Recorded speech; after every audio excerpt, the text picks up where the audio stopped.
ಹೆಸರು ಪ್ರಶಾಂತ್ ಅಂತೇಳಿ. ನಮ್ಮ ತಂದೆ ಹೆಸರು ವಿಶ್ವನಾಥ್ ಅಂತೇಳಿ. ನಮ್ಮ ತಾಯಿ ಹೆಸರು ಸುವರ್ಣ ಅಂತೇಳಿ. ನಾವು ಸಕ್ರಾಪುಣದವ್ರೆ. ಸಕ್ರಾಪುಣದಲ್ಲೇ ಇರೋದು. ಹುಟ್ಟಿದ್ದು ಬೆಳೆದಿದ್ದೆಲ್ಲ ಸಕ್ರಾಪುಣದಲ್ಲೇನೆ. ಮುಂಚೆ ನಾವು ಸಕ್ರಾಪುಣ್ಯದಲ್ಲಿ ರಂಗನಾಥಸ್ವಾಮಿ ದೇವಸ್ಥಾನದ ಹತ್ರ ಶಂಕರು ಭಟ್ರು ಐನಾರ್ ಅಂತೇಳಿ ಬ್ರಾಹ್ಮಿಣ್ಸ್ ಅವರು ಮನೆಯಲ್ಲಿ ಬಾಡಿಗೆ ಇದ್ವಿ. ಅದು ಬಾಲ್ಯ ಜೀವನ. ನಾವು ಪ್ರೈಮರಿ ಕ್ಲಾಸಿಗೆ ಹೋಗ್ಬೇಕಾದ್ರೆ ಗುರುಗಳ ಮನೆ ಮುಂದೆನೆ ಹೋಗ್ಬೇಕಿತ್ತು, ಬರ್ಬೇಕಾದ್ರು ಅವ್ರ ಮನೆ ಮುಂದೆನೆ ಬರ್ಬೇಕಿತ್ತು. ಆ ಅವಾಗ ನಮಗೆ ಹೋಗ್ ಹೋಗ್ಬೇಕಾರೆ ಚಾಕ್ಲೇಟು, ಬಾಳೆಹಣ್ಣು, ಸೇಬು ಹಣ್ಣು, ದ್ರಾಕ್ಷಿ ಈ ರೀತಿ ಈ ಗುರುಗಳು ನೋಡ್ಲಿಕ್ ಬಂದವರು ಏನೇ ತಂದ್ರು ಅದನ್ನ ಪ್ರತಿಯೊಂದನು ಅಲ್ಲಿ ಮಕ್ಳಿಗೆ ಕೊಡಿ ಅಂತೇಳಿ ಕೊಡಿಸ್ತಿದ್ರು. ಬಿಸ್ಕೆಟ್ ಕೊಡೋರು, ಆಮೇಲೆ ಚಾಕ್ಲೇಟ್ಸ್ಗಳು ತಂದಿರೋರು ಅದನ್ನೆಲ್ಲ ಹಂಚಿಸ್ತಿದ್ರು ಅವರು ಗುರುಗಳು. ಅದು ಹೇಗಿತ್ತು ಅಂದ್ರೆ ನಮಗೆ ಗುರುಗಳ ಮನೆ ಹತ್ರ ಬಂದ್ವಿ ಅಂದ್ರೆ ಇವತ್ತು ಹಣ್ಣು ಕೊಡ್ತಾರ, ಚಾಕ್ಲೇಟ್ ಕೊಡ್ತಾರ, ನಮಗೆ ಜಾಸ್ತಿ ಹಣ್ಣು ಸಿಕ್ತು, ನಮಗ್ ಜಾಸ್ತಿ ಹಣ್ಣು ಸಿಕ್ತು ಅಂತ ಖುಷಿ ಪಟ್ಕೊಂಡು ಹೋಗ್ತಿದ್ವಿ ನಾವೆಲ್ಲ ಫ್ರೆಂಡ್ಸ್ ಎಲ್ಲ. ಅವರು ಆ ಅಲ್ಲಿ ನಮ್ಮ ರಂಗನಾಥಸ್ವಾಮಿ ದೇವಸ್ಥಾನದ ಪಕ್ಕದಲ್ಲಿ ಅರಳಿ ಮರ ಇದೆ. ಅರಳಿ ಮರದ ಹತ್ರ ಎಲ್ಲ ಬಂದು ಕೂತಿರೋರು ನಾವು ಬಹಳ ಹತ್ರದಿಂದಲೂ ನೋಡಿದೀವಿ. ಗುರುಗಳ ಮನೆಗೆಲ್ಲ ಹೋಗಿದ್ದೀವಿ, ಅವ್ರಿಗೆ ನಮಸ್ಕಾರ ಮಾಡಿದೀವಿ. ಅಂದ್ರೆ ಅವರ ಶಕ್ತಿ ಬಗ್ಗೆ ನಮಗೆ ಲೇಟ್ ಆಗಿ ತಿಳಿತು. ಅವರು ಇಷ್ಟೊಂದು ಅವಧೂತರು, ಅವರಲ್ಲಿ ಎಷ್ಟೊಂದು ಪವರ್ ಇದೆ ಅಂತ ನಮಗೆ ಅವಾಗ ಇನ್ನೂ ಸಣ್ಣ ಮಕ್ಳು ಇರೋದ್ರಿಂದ ನಮಗೆ ಗೊತ್ತಾಗ್ಲಿಲ್ಲ. ನಮ್ಮ ತಾಯಿಯವರು ಯಾವಾಗ್ಲೂ ಹೇಳ್ತಿದ್ರು, ನಮ್ಮ ತಂದೆ ಬೆಲ್ಲದ ವ್ಯಾಪಾರ ಮಾಡೋರು ಸಂತೆನಲ್ಲಿ. ಅವಾಗ ಬಾಡಿಗೆ ಮನೆಯಲ್ಲಿ ಇದ್ದಿದ್ರಿಂದ ಅವ್ರು ಏನ್ ಹೇಳ್ತಿದ್ರು, ನೀವು ಬೆಲ್ಲ ಎಲ್ಲ ಸ್ಟಾಕ್ ಮಾಡ್ಕೊತೀರಾ, ಮನೆ ಹಾಳಾಗುತ್ತೆ, ಹಂಗಾಗಿ ನೀವು ಖಾಲಿ ಮಾಡಿ ಅಂತೇಳಿ ಅವರು ಹೇಳಿದ್ರು.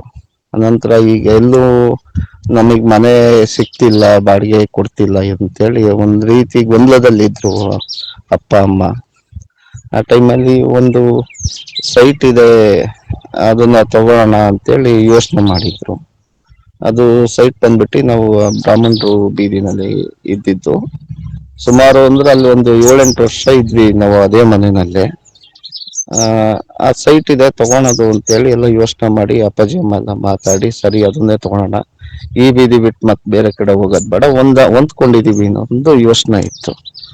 ಅನಂತರ ಗುರುಗಳ ಹತ್ರ ಹೋಗಿ ಅಮ್ಮ ಗುರುಗಳ ಹತ್ರ ಹೋಗಿದ್ದಾರೆ, ಈ ರೀತಿ ನಾವು ಅದು ಸೈಟ್ ಖರೀದಿ ಮಾಡೋಣ ಅಂತ ಮಾಡಿದೀವಿ, ಅನುಕೂಲ ಆಗತ್ತಾ ಹೇಗೆ ಅಂತೇಳಿ ಅಮ್ಮ ಕೇಳಿದ್ದಾರೆ. ಅನಂತರ ಗುರುಗಳು ಅದು ಇಲ್ಲಮ್ಮ, ಅದ್ ನಿನಗ್ ಸೇರ್ಬೇಕಾಗಿದ್ದಲ್ಲ, ಅದು ರಾಮನ ಜಾಗ, ನಿನಗೆ ಅಂತ ಹೇಳಿ ಬೇರೆದೊಂದು ಆಗತ್ತೆ, ನೀನು ಅದನ್ನ ತಗೊಂಡ್ಬೇಡ ಅಂತೇಳಿ ಅವತ್ತು ಒಂದು ನುಡಿ ನುಡಿದಿದ್ದಾರೆ. ಅನಂತರ ದಿನದಲ್ಲಿ ಅದು ರಾಮ ಮಂದಿರ ಅಂತಲೇ ಮಾಡಿದ್ರು. ಸ್ವಲ್ಪ ದಿನದಲ್ಲಿ ಈಗ ನಾವು ಒಂದು ಮನೆ ಖರೀದಿ ಮಾಡ್ಕೊಂಡಿದ್ವಿ, ಸ್ವಂತ ಮನೆ. ಆ ಮನೆ ಖರೀದಿಗಿದೆ ಅಂತೇಳಿ ಆ ಟೈಮಲ್ಲಿ ನಮ್ಮ ತಂದೆ ತಾಯಿಗೆ ಬೇರೆಯವ್ರ ಕಡೆಯಿಂದ ಗೊತ್ತಾಗಿದೆ. ಅನಂತರ ಅವರು ಮಾಲೀಕರಾದಂಥವ್ರು ಬೆಂಗಳೂರಲ್ಲಿ ಇದ್ರು, ಮಂಜು ಮಾಸ್ಟ್ರು ಅಂತೇಳಿ ಅವರು ಮನೆ ಓನರು. ಅವ್ರ ಮಗ ದಿನೇಶ್ ಅಂತ ಹೇಳಿ ಅವ್ರು ಬೆಂಗಳೂರು ಸೆಟ್ಲ್ ಆಗಿದ್ರು. ಇಲ್ಲಿ ಬಾಡಿಗೆ ಕೊಟ್ಟಿದ್ರ ಮನೆ ಸೇಲಿಗಿದೆ, ನೋಡಿ ತಗೊಳೋದಿದ್ರೆ ಹುಡ್ಕಾಟ ಮಾಡ್ತಾ ಇದೀರಲ್ಲ ಅಂತೇಳಿ ಸುದ್ದಿ ತಿಳಿತು. ಸರಿ ಅಂತೇಳಿ ಗುರುಗಳ ಹತ್ರ ಮತ್ತೆ ಹೋಗಿ, ಅಮ್ಮ ಇಲ್ಲ ಹಿಂಗಿದೆ ಅಂತ, ನಾವು ಅದನ್ನ ತಗೊಳ್ಬೋದ, ನಿನಗೆ ಸಿಗೋದದು, ಬೇರೆ ಯಾರಿಗೂ ಸಿಗಲ್ಲ, ಅದ್ ನಿನಗೆ ಆಗತ್ತೆ, ಹೋಗು ಒಳ್ಳೇದಾಗತ್ತೆ ಅಂತೇಳಿ ಒಂದು ನುಡಿ ಹೇಳಿ ಕಳ್ಸಿದ್ರು. ಅನಂತರ ನಮ್ಮ ತಂದೆ ಅವ್ರ ಹತ್ರ ಹೋಗಿ ವ್ಯವಹಾರ ಮಾತಾಡ್ಲಿಕ್ಕೆ ಅಂತೇಳಿ ಹೋಗಿ ಮಾತಾಡಿ, ಹಣಕಾಸಿಂದ ಒಂದ್ ಸ್ವಲ್ಪದಲ್ಲಿ ಏನೋ ವ್ಯತ್ಯಾಸ ಆಗಿರೋದ್ರಿಂದ ಬೇಡ ಅಂತೇಳಿ ಬಿಟ್ಟು ಬಂದಿದ್ದಾರೆ. ಅದ್ರ ನಂತರದಲ್ಲಿ ಅಕ್ಕಪಕ್ಕದ ಜನಗಳು ಅವರು ಅವಾಗ ಮೊಬೈಲ್ ಇರ್ಲಿಲ್ಲ, ಲ್ಯಾಂಡ್ಲೈನ್ ಇತ್ತು, ಲೆಟರ್ಗಳು ಇತ್ತು ಆಗಿನ ಕಾಲದಲ್ಲಿ. ಇಸ್ವಿ ನೆನಪಿಲ್ಲ ನನಗೆ, ಸುಮಾರು 98 ಇಲ್ಲ 2000ನೇ ಇಸ್ವಿ ಅನ್ಸುತ್ತೆ. 95ನೇ ಇಸ್ವಿ ಇರ್ಬೋದು ಅನ್ಕೊಂತೀನಿ.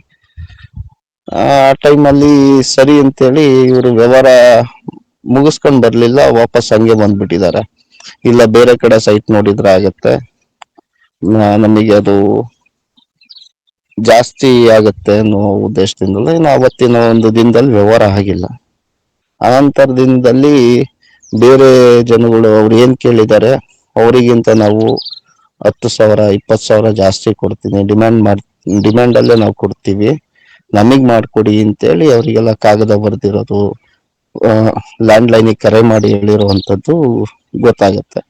ನಂತರ ನಮ್ಮ ಗುರುಗಳ ಹತ್ರ, ವೆಂಕಟಾಚಲಯ್ಯನವ್ರ ಹತ್ರ ಹೋಗಿ, ಅಮ್ಮ ಗುರುಗಳೇ ನಮಗೆ ಒಂದು ಸೂರಿಲ್ದಂಗ ಆಯ್ತು, ಈಗ ನಮ್ಮ ಮನೆಯವ್ರು ಈ ರೀತಿ ಮಾಡಿದ್ದಾರೆ, ಮುಂದೆ ಏನ್ ಮಾಡೋದು ಅಂತ ಕೇಳಿದಾಗ, ಇಲ್ಲ ಅದು ನಿಮಗೆ ಸೇರೋದು, ನಿಮಗೆ ಆಗುತ್ತೆ ಅಂತೇಳಿ ವಿಳ್ಯದೆಲೆ ಅಡಿಕೆ ಕೊಟ್ಟಿ ನಿಮ್ಮ ಮನೆಯವ್ರಿಗೆ ಕಳ್ಸು, ಅವ್ರಿಗೆ ಹೋಗಿ ಇನ್ನೊಂದ್ಸರಿ ಮಾತಾಡೋದಕ್ಕೆ ಹೇಳು, ಹೋಗ್ಬೇಕಾರೆ ಈ ವಿಳ್ಯದೆಲೆ ಅಡಿಕೆ ಇಟ್ಕೊಂಡು ಜೋಬಲ್ಲಿ ಇಟ್ಕೊಂಡೆ ಹೋಗ್ಬೇಕು, ಮರಿಬಾರ್ದು ಅಂತ ಹೇಳಿದ್ರು.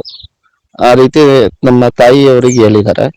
ಅನಂತರ ಸರಿ ಅಂತೇಳಿ ನಮ್ಮ ತಂದೆಯವರು ಮನೆಯಲ್ಲಿ ಬಂದು ಹಿಂಗ್ ಹೇಳಿದ್ದಾರೆ, ನೀವು ಹೋಗಿ ಬಿಡೋದ್ ಬೇಡ, ಗುರುಗಳು ಹೇಳಿದ್ದಾರೆ ಅಂದ್ರೆ ಆ ಜಾಗನ ತಗೊಳ್ಳೇಬೇಕು ಅಂತೇಳಿ ಮತ್ತೆ ಇನ್ನೊಂದ್ ದಿನ ಬೆಂಗಳೂರಿಗೆ ಕಳ್ಸಿದ್ರು. ಆ ಬೆಂಗಳೂರಿಗೆ ಹೋಗಿ ಮೆಜೆಸ್ಟಿಕ್ ನಲ್ಲಿ ಇದ್ದಾಗ ಆ ಪಂಚೆ ಉಡ್ತಿದ್ರು, ಅಪ್ಪ ಪ್ಯಾಂಟ್ ಏನು ಹಾಕ್ತಿರ್ಲಿಲ್ಲ, ಪಂಚೆ ಉಡೋರು. ಪಂಚೆಗೆ ಯಾರೋ ಬ್ಲೇಡ್ ಹಾಕಿದ್ದಾರೆ, ಆದ್ರೆ ದುಡ್ಡು ಏನು ಕದಿಲಿಕ್ಕಾಗಿಲ್ಲ. ಪಂಚೆ ಬ್ಲೇಡ್ ಹಾಕಿದ್ದಷ್ಟೇ ಅವರಿಗೆ ಗೊತ್ತೂ ಆಗಿಲ್ಲ ಬ್ಲೇಡ್ ಹಾಕಿರೋದು. ಅವ್ರ ಮನೆಗೆ ಹೋಗಿ ನೋಡ್ಕೊಂಡಾಗ ಬ್ಲೇಡ್ ಹಾಕಿರೋದು ಗೊತ್ತಾಗಿದೆ. ಅನಂತರ ಅವರು ಕೂಡ ಒಂದೇ ಮಾತು ಹೇಳಿದ್ದು, ನೀವೇ ಊರಿಂದ ಫಸ್ಟ್ ಬಂದಿದ್ದು, ನಾವು ನಿಮಗ್ ಬಿಟ್ಟು ಬೇರೆಯವ್ರಿಗೆ ವ್ಯವಹಾರ ಮಾಡಲ್ಲ, ಅವತ್ ಏನ್ ಮಾತಾಡಿದ್ವಿ ಅದೇ ವ್ಯವಹಾರನೇ ನೀವು ಮಾಡ್ಕೊಂಡು ಹೋಗಿ ಅಂತ ಅವರು ಅಷ್ಟೇ ಪ್ರೀತಿಯಿಂದ ಅದು ವ್ಯವಹಾರ ಮುಗಿಸ್ಕೊಟ್ರು. ಸರಿ ಅಂತೇಳಿ ನಮ್ಮ ಗುರುಗಳ ಆಶೀರ್ವಾದದಲ್ಲಿ ನಾವು ಒಂದು ಸ್ವಂತ ಮನೆ ತಗೊಂಡ್ವಿ. ಅನಂತರ ನಮ್ಮ ತಾಯಿ ಹೇಳ್ತಿದ್ರು ಯಾವಾಗ್ಲೂ, ನಮ್ಮ ತಾಯಿ ತಂಗಿ ಒಬ್ರು ಇದ್ದಾರೆ, ಅವರು ಬೆಂಗಳೂರಲ್ಲಿ ಇದ್ದಾರೆ ಈಗ, ಚೆನ್ನಾಗಿ ಸೆಟ್ಲ್ ಆಗಿದ್ದಾರೆ ಬೆಂಗಳೂರಿನಲ್ಲಿ. ಅವರು ಫಸ್ಟ್ ಬಂದು ಗುರುಗಳ ಹತ್ರ ಹಿಂಗೆ ನಮ್ಮ ತಂಗಿ ಅಂತೇಳಿ ಆಶೀರ್ವಾದ ತಗೊಂಡೋಗ್ಲಿಕ್ಕೆ ಬಂದಾಗ, ಗುರುಗಳು ಇದ್ದಕ್ಕಿದ್ದಂಗೆ, ಇಲ್ಲಮ್ಮ ನಿನಗೆ ಒಂದು ಸಮಯ ಅಂದ್ರೆ 3 ತಿಂಗಳು 6 ತಿಂಗಳು ಈ ಸಮಯದಲ್ಲಿ ನಿನಗೆ ಮದುವೆ ಆಗತ್ತೆ, ನಿನಗೆ ಒಳ್ಳೆ ಕೆಲ್ಸದಲ್ಲಿರೋಂಥವ್ನು ಒಳ್ಳೆ ಹುಡುಗನೇ ಸಿಗ್ತಾನೆ ಅಂತೇಳಿ ನಮ್ಮ ಆಂಟಿಗೊಂದು ನುಡಿ ಹೇಳಿದ್ದಾರೆ. ಅವರು ಸರಿ ಅಂತೇಳಿ ಕೈ ಮುಗ್ದಿ ಮನೆಗ್ ಬಂದಾಗ, ನಾನು ಇನ್ನೂ ಓದ್ಬೇಕು, ನಾನೆಲ್ಲಿ ಮದ್ವೆ ಆಗ್ತೀನಿ, ಇನ್ನು ಒಂದು ಗಂಡು ನೋಡಿಲ್ಲ ನನಗೆ, ಗುರುಗಳು ಹೇಳಿದ್ದು ಎಲ್ಲಿ ನಿಜ ಆಗುತ್ತೆ ಅಂತೇಳಿ ಮಾತಾಡಿದ್ದಾರೆ. ಅನಂತರದಿಂದಲ್ಲಿ ನಮ್ಮ ತಾಯಿ ತಂದೆ ಶಿವಲಿಂಗಯ್ಯನವರು ಅಂತೇಳಿ, ಅವ್ರು ಯಾವ್ದೋ ಒಂದು ಸಮಾರಂಭಕ್ಕೆ ಹೋದಾಗ ಹಿಂಗೆ ಒಬ್ಬ ಹುಡುಗ ಇದ್ದಾನೆ ನೋಡಿ, ನೀವು ಅವ್ರದ್ದು ಕೊಟ್ಟು ತಂದು ಮಾಡ್ಕೊಂಡ್ರೆ ಆಗತ್ತೆ ಅಂತೇಳಿ ದಿಢೀರ ನಂಗೆ ಮಾತುಕತೆ ಆಗಿದೆ. ಸರಿ ಅಂತ ಹೇಳಿ ಬಂದು ಮನೆಯಲ್ಲಿ ನಮ್ಮ ಆಂಟಿ ಅವರಿಗೆಲ್ಲ ಕೇಳಿದ್ದಾರೆ, ಹಿಂಗಿದೆ, ಅವ್ರ ತಂಗಿನ ನಮ್ಮ ಮನೆಗೆ ತಂದ್ಕೊಂಡು ದಿನ ಅವ್ರ ಮನೆಗೆ ಕೊಡೋದು ಅಂತೇಳಿ ಮಾತು ಹಿಂಗ್ ಮಾಡ್ತೀರಾ ಅಂತ ಕೇಳಿದ್ದಾರೆ, ಏನ್ ಮಾಡೋಣ ಅಂತೇಳಿ. ಸರಿ ಅಂತೇಳಿ ಅವರು ಅವಾಗ ನಮ್ಮ ಚಿಕ್ಕಪ್ಪ HAL ನಲ್ಲಿ ಇದ್ರು, ಬೆಂಗಳೂರಲ್ಲಿ ಇದ್ರು ಅವರು. ಅವರ ಸ್ವಂತ ಊರು ಬಂದ್ಬಿಟ್ಟು ಮತ್ತೂರು ಅಂತೇಳಿ ಹೊಸದುರ್ಗದ ಹತ್ರ ಬರುತ್ತೆ. ಆ ಗುರುಗಳು ಹೇಳಿದ ಅವಧಿನಲ್ಲೇ ಅವರಿಗೆ ನಮ್ಮ ಆಂಟಿ ಅವ್ರಿಗೆ ಮದ್ವೆನೂ ಫಿಕ್ಸ್ ಆಯ್ತು, ಮದ್ವೆನೂ ಆಯ್ತು. ಅವರ ನುಡಿ ಅಂತ ಇವತ್ತು ಅವ್ರು ಅಷ್ಟು ಚೆನ್ನಾಗಿದ್ದಾರೆ. ಇಲ್ಲ ನಿನಗೆ ಯಾವುದೇ ರೀತಿ ಮುಂದೆ ಲಕ್ಷ್ಮಿ ಈ ಒಂದು ದುಡ್ಡಿನ ವಿಚಾರ ಆಗ್ಲಿ ಎಲ್ಲಾದ್ರಲ್ಲೂ ನಿನಗೆ ದೇವ್ರ ಕೈ ಹಿಡಿತಾನೆ, ನೀನ್ ಚೆನ್ನಾಗಿರ್ತೀಯ ಅಂತೇಳಿ ಒಂದು ನುಡಿ ಹೇಳಿದ್ರಂತೆ. ಇವತ್ತು ಕೂಡ ನಮ್ಮ ಆಂಟಿ ಬಹಳ ನೆನ್ಪು ಮಾಡ್ಕೊಂತಿರ್ತಾರೆ. ನಮಗ್ ಅವಾಗ ಅವರ ಒಂದು ಅವಧೂತರು ಅಂತೇಳಿ ಗೊತ್ತಾಗ್ಲಿಲ್ಲ, ಗುರುವಿನ ಹಿಂಗಿದೆ ಅವರಲ್ಲಿ ಅಂತೇಳಿ ನಾವು ಹೋಗ್ಲಿಲ್ಲ. ಒಂದೇ ಸರಿ ನಾನು ಹೋಗಿದ್ದು, ಬಹಳ ಮಿಸ್ ಮಾಡ್ಕೊಂಡ್ಬಿಟ್ಟೆ ಅಂತೇಳಿ ಇವತ್ತು ನಮ್ಮ ಗುರುಗಳನ್ನ ಅವಧೂತರನ್ನ ನೆನ್ಪು ಮಾಡ್ಕೊಂತಿರ್ತಾರೆ. ಆಮೇಲೆ ನಾವು ನೋಡಿದ್ದ ಮಟ್ಟಿಗೆ ಗುರುಗಳನ್ನ ಒಂದು ಒಂದು ಪ್ರೌಢಾವಸ್ಥೆಗೆ ಬಂದಾಗ ನಾವು ಹೋಗಿ ಅವರ ಮನೆಯಲ್ಲಿ ಕುತ್ಕೊಂತಿದ್ವಿ. ಸುಮಾರು ಜನ ಎಲ್ಲ ಹೊರಗಡೆಯಿಂದಲೂ ಎಲ್ಲ ಬಂದಿರೋರು. ಬಂದ ಈಗ ನಾವು ಬೇರೆ ಕಡೆ ಈಗಿನ ಕಾಲದಲ್ಲಿ ಯಾವ ರೀತಿ ಅಂದ್ರೆ, ಸ್ವಾಮಿ ನಮಗ್ ಸಮಸ್ಯೆ ಇದೆ, ನಮಗ್ ಹಿಂಗ ಆಗ್ತಿದೆ, ನಮಗ್ ಇಂಥವ್ರಿಂದ ತೊಂದರೆ ಆಗ್ತಿದೆ ಅಂತ ಹೇಳಿ ನಾವು ಮಾತಾಡೋದು ಕೇಳೋ ಅಂತದ್ದು ನೋಡಿದೀವಿ ಇವತ್ತಿನ ದಿನದಲ್ಲಿ. ಆದ್ರೆ ಅಲ್ಲಿ ಗುರುಗಳೇನೆ ಅವರು ಮನಸ್ಸು ಬಿಚ್ಚಿ ಯಾರ ಹತ್ರ ಮಾತಾಡ್ಬೇಕು ಅವ್ರ ಅಷ್ಟನ್ನೇ ಮಾತಾಡ್ಸೋರು. ಅವ್ರದ್ದು ಇದೇ ರೀತಿ ಸಮಸ್ಯೆಗೆ ಬಂದಿದ್ಯಾ, ನೀನ್ ಇದೇ ರೀತಿ ಹಿಂದೆ ಮಾಡಿದ್ಯಾ, ನಿನಗ್ ಮುಂದೆ ಇದೇ ರೀತಿ ಆಗುತ್ತೆ ಅಂತಲೂ ಹೇಳಿದ್ದನ್ನು ನಾವು ಕಣ್ಣಾರೆ ನೋಡಿದೀವಿ. ಆಮೇಲೆ ಯಾವುದೇ ರೀತಿ ಒಂದು ಸಣ್ಣ ಹಣ್ಣನ್ನು ಕೂಡ ಅವರು ಸ್ವೀಕರಿಸ್ತಿರ್ಲಿಲ್ಲ.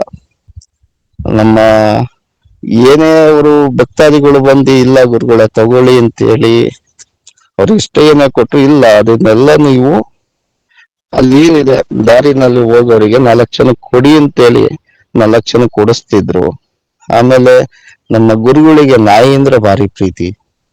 ನಾರಾಯಣ ಅಂತೇಳಿ ಯಾವಾಗ್ಲೂ ನಮ್ಮ ಗುರುಗಳಿಂದ 4-5 ನಾಯಿಗಳು ಇರೋದು.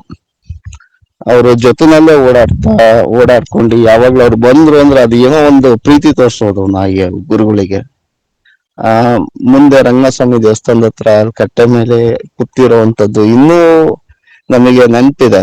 ನಮಗೆ ಅವ್ರ ಶಕ್ತಿ ಅವಾಗ ಗೊತ್ತಾಗ್ಲಿಲ್ಲ, ಇಷ್ಟೊಂದು ಶಕ್ತಿವಂತರು ಅವಧೂತರು ಅಂತ ಹೇಳಿ. ಅವಧೂತರು ಇಷ್ಟೊಂದು ಇದಾರೆ ಗುರುನಾಥರು ಅಂತ ಹೇಳಿ ನಮಗೆ ಗೊತ್ತಿರ್ಲಿಲ್ಲ.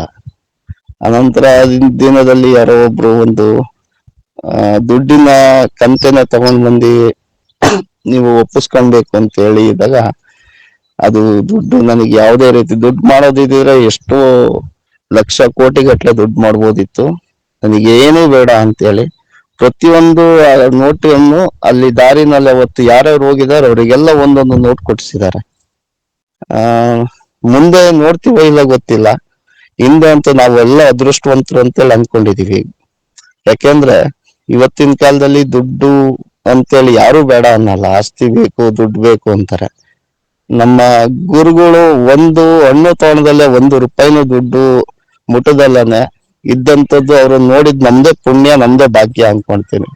ಮುಂದಿನ ದಿನದಲ್ಲಿ ಈ ರೀತಿ ಗುರುಗಳ ನಮಗೆ ಸಿಗ್ತಾರ ಸಿಗಲ್ವ ಅನ್ನೋದು ಒಂದು ದೊಡ್ಡ ಪ್ರಶ್ನೆ ಆಗಿದೆ.